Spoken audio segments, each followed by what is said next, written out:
मुगलों की साख को मिट्टी में मिला दिया गया। इसके बाद जब मुझे खबर मिली कि यमुना नदी के पूर्व में हिंदू को तंग किया जा रहा है, तब हमने यमुना नदी पार की और सहारनपुर शहर को मुगलों से मुक्त करा दिया। हमारे हमले से उत्साहित होकर स्थानीय सिख लोगों ने जलंधर दोआब में रोहान, बटाला और पठानकोट पर भी अपना अधिकार कर लिया। मैंने अपने नए कमान केंद्र राजधानी को लोहागढ़ का नाम दिया। सरहिंद की जीत को याद करते हुए मैंने नए सिक्के ढलवाए और अपनी नई मोहर जारी की। उन सिक्कों पर गुरु नानक जी और गुरु गोविंद सिंह जी के चित्र थे। सरहिंद इस तरह हाथ से निकल जाना बहादुर शाह के लिए बड़ी चुनौती थी।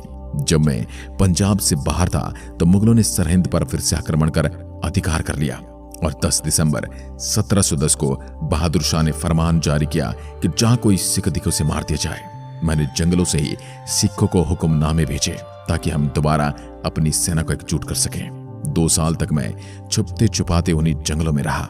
मेरे बुलाने पर 1712 में कीरतपुर साहिब में सिखों ने राजा अजमेर चंद को हराया। अजमेर चंद ने ही पहाड़ी राजाओं को गुरु गोविंद सिंह जी के खिलाफ भड़काया था। 1712 में बहादुर शाह की भी मौत हो गई, जिसके बाद उनके बेटों में सत्ता को लेकर ठन गई। मुगलों में पड़ी फूट का फायदा उठाते हुए मैंने लोहगढ़ पर दोबारा अधिकार कर लिया। बहादुर शाह की मौत के बाद मुगलों की कमान फर्रुखशियार ने अपने हाथ में ले ली थी। उसने सबसे पहले समद खां को लाहौर का गवर्नर और उसके बेटे जकारिया खां को जम्मू का फौजदार नियुक्त किया। फिर इन दोनों को सिखों के खिलाफ अभियान शुरू करने को कहा। 3 साल के इस अभियान में समद खां ने सिखों को गुरदासपुर शहर से 4 मील दूर गुरदास नांगल तक ढकेल दिया। वहां किले की सुरक्षा में हम किसी तरह बचे रहे। समद खां ने उज्ज्वल रणनीति का सहारा लेते हुए गुरदास नांगल किले के सारे रास्ते बंद कर दिए। न खाना अंदर आ सकता था न पानी। पहले भी लोहागढ़ के किले को मुगल नहीं जीत पाए थे, इसलिए हमले की बजाय समद खां ने इंतजार की नीति अपनाई। खाने को भोजन न मिला तो दुर्ग में सिख घास पत्तियों पर गुजारा करते रहे। उसमें भी बात न बढ़ी तो घोड़ों और गधों का मांस खाना पड़ा। 8 महीने किसी तरह गुजरे, लेकिन दिसंबर आते आते दिखने लग गया था कि बाहर निकलने के सिवा कोई चारा नहीं। किले के दरवाजे खोले तो मुगल सेना टूट पड़ी। 7 दिसंबर 1715 को मुगलों ने गुरदास मांगल गांव पर कब्जा कर लिया और 17 दिसंबर 1715 को 200 सिखों को कत्ल कर दिया गया। बाकी सिखों को मेरे सहित गिरफ्तार कर लिया गया। फर्रुखशियार ने आदेश दिया कि बंदाओं से जिंदा चाहिए। सभी सिखों को जंजीरों से बांधकर ऊंटों पर बैठने के लिए मजबूर किया गया था। समद खां ने अपने बेटे जकारिया खां के नेतृत्व में सिखों को दिल्ली के लिए रवाना किया। 27 फरवरी को इस जुलूस ने दिल्ली के अंदर प्रवेश किया। जुलूस को देखने के लिए भारी संख्या में दिल्लीवासी सड़कों पर उतर आए। इसमें करीब 744 जीवित सिख कैदी चल रहे थे। उन्हें 2-2 करके बिना काठी वाले ऊंटों पर बांधा गया था, यानी 377 ऊंटों का काफिला चल रहा था। प्रत्येक कैदी का एक हाथ गर्दन के पीछे एक लोहे की जंजीर से बंधा हुआ था। इसके अलावा उन्हें लंबे बांसों पर मारे गए 200 सिखों के सिर लटका रखे थे। उनके पीछे मैं चल रहा था। पीछे एक लोहे के पिंजरे में डालकर हाथी पर सवार किया गया मुझे। मेरे दोनों पैर लोहे की सांकलों से बांधे गए। मेरे बगल में नंगी तलवारें लिए 2 मुगल सिपाही खड़े रहे। हम सबको फर्रुखशियार के आगे पेश किया गया।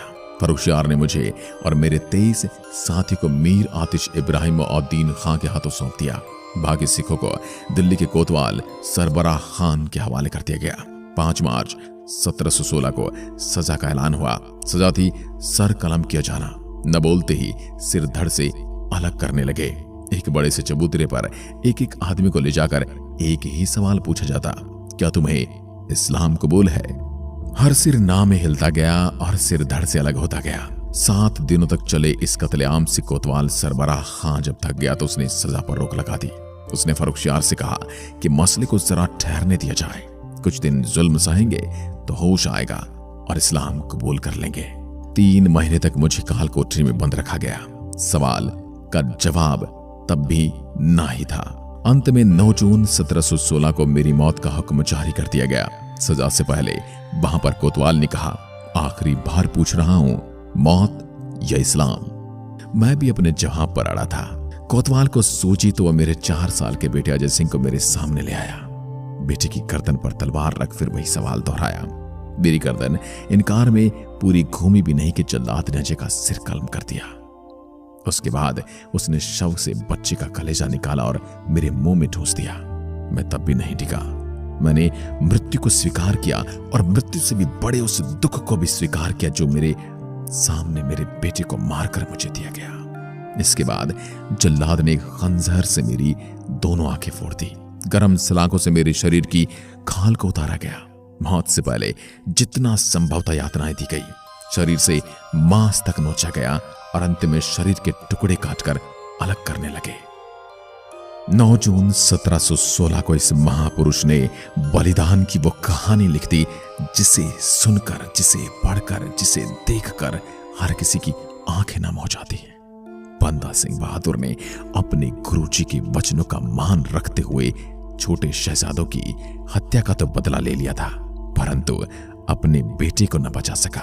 बंदा सिंह बहादुर के बलिदान के 2 साल बाद शहीद सिखों ने मराठों की मदद से फर्रुखशियार को न सिर्फ गद्दी से हटाया बल्कि कैद कर उसकी आंखें फोड़ दी। उसके बाद मुगल साम्राज्य का विघटन होता चला गया और आखिर में नौबत यहां तक पहुंची कि दिल्ली का बादशाह अंग्रेजों के हाथों की कठपुतली बनकर रह गया। दिल्ली के लाल किले से कुतुब मीनार तक ही सिमट कर रह गया। काबुल, श्रीनगर और लाहौर पर रणजीत सिंह का अधिकार हो गया और दक्षिण भारत से लेकर पानीपत तक विशाल भूभाग मराठों के हाथ चला गया। तो दोस्तों, ये थी बंदा सिंह बहादुर की ऐसी शौर्य गाथा जिसके बारे में हम तो क्या ही कुछ बोले। अपने आप में एक ऐसा उज्जवल उदाहरण है कि उनके बलिदान को पूरा भारतवर्ष हमेशा याद रखेगा और याद रखना भी चाहिए। हमारे लिए तो उनकी वीर गाथा सुनना ही सौभाग्य की बात है और ये भी हमारे लिए सौभाग्य की बात है कि हम उसी धरा पर जन्म लिए हुए हैं जिस धरा पर ऐसे वीरों ने जन्म लिया है। इसी धरा पर इन वीरों ने घूमा है, ऐसी धरा पर इन वीरों ने बलिदान गाथाएं लिखी हैं। हमारी भारत माता की इस धरती पर ऐसे ऐसे वीर योद्धा हुए हैं जिन्होंने अपने धर्म और लोगों की रक्षा के लिए अपने प्राणों का बलिदान अपने कर्तव्य का हिस्सा माना है। तो दोस्तों, कमेंट बॉक्स में बंदा सिंह बहादुर के इस बलिदान के बारे में आप क्या कहना चाहते हैं, हमें कमेंट में लिखकर जरूर बताइए।